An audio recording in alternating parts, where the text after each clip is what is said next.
قرية عمارة أصلان في ريف حماة الجنوبي، تبعد عن حماة 25 كيلومتر، وهي قرية كردية عدد بيوتها 100 بيت وعدد سكانها 1000 شخص.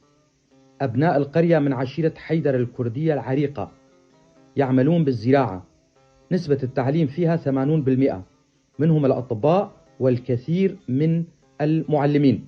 تتوزع عشيرة حيدرة في كثير من قرى حماة مثل عمارة أصلان وجريجس والسويدة الشرقية ومعرين الجبل وشرعايا وخنيزير. أبناء قرية عمارة أصلان فقدوا لغتهم الكردية، لكنهم يقرون بكرديتهم ويفتخرون بها.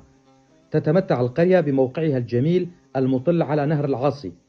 من عائلاتها الأسمر، الأمان، الحسن، العمر، الخضر، القدرو، سنجار. وصلتني هذه المعلومات من أحد أبناء القرية، وأنا ألقيها بصوتي. أنا علي عبد الله كولو، محام من منطقة درباسية.